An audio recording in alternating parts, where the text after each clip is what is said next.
పరిష్కరించాలి విద్యారంగ సమస్యలను వెంటనే పరిష్కరించాలి విద్యారంగ సమస్యలను వెంటనే విద్యారంగ సమస్యలను వెంటనే పరిష్కరించాలి పెండింగ్ బిల్లుల వెంటనే ప్రభుత్వం ఇచ్చిన హామీల వెంటనే సమస్యలు కావచ్చు, ఉపాధ్యాయులకు ఉన్నటువంటి సమస్యల్ని ప్రభుత్వం వెంటనే పరిష్కరించాలని చెప్పేసి యూఎస్పీసీగా మేము డిమాండ్ చేస్తూ ఉన్నాం. ఈ మధ్య కాలంలోనే మరి ప్రభుత్వం పెండింగ్ బిల్లును వేస్తున్నటువంటి క్రమంలో మరి పూర్తి స్థాయిలో ఉపాధ్యాయుల యొక్క పెండింగ్ బిల్లులన్నీ కూడా క్లియర్ చేయాలని చెప్పేసి మేము డిమాండ్ చేస్తూ ఉన్నాం.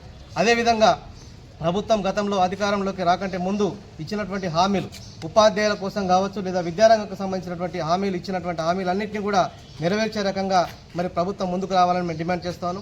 ఈ క్రమంలోనే మరి ఈ ప్రభుత్వ విద్యారంగానికి సంబంధించినటువంటి సమస్యల పరిష్కారం కోసం మరి మేము 3 దశల పోరాట కార్యక్రమం తీసుకున్నాం యూఎస్పీసీగా.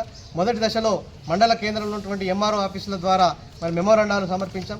ఈ 2వ దశ పోరాటంలో జిల్లా స్థాయిలో కలెక్టరేట్ ఎదుట ధర్నా కార్యక్రమం ఇప్పుడు సంబంధించిన ఆగస్టు 5న ధర్నా కార్యక్రమం ఉంది.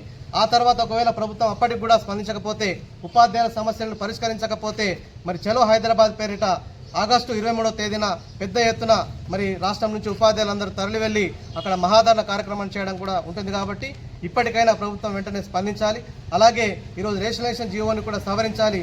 ఏదైతే ఇచ్చినటువంటి జీవో 25లో ఉన్నటువంటి అంశాల్లో మరి ఉపాధ్యాయుల సంఖ్య ఈరోజు తగ్గుతూ ఉన్నటువంటి క్రమంలో మరి ఆ సంఖ్యను కుదించి 1:20గా 20కి ఒక ఉపాధ్యాయునికి ఇచ్చేటటువంటి విధంగా జీవోను సవరించి మరి పాఠశాలలో ఉపాధ్యాయ నియామకం చేపట్టాలి. మరి ఇప్పుడే ప్రభుత్వం ఉపాధ్యాయులకు పదోన్నతులు ఇస్తున్న క్రమంలో మేము దాన్ని స్వాగతిస్తూ అలాగే మిగతా సమస్యలను కూడా వెంటనే పరిష్కరించాలని డిమాండ్ చేస్తా ఉన్నాం. లేని పక్షంలో ఈ పోరాటాన్ని మరింత ఉధృతం చేస్తామని చెప్పేసి కూడా మేము తెలియజేస్తాం.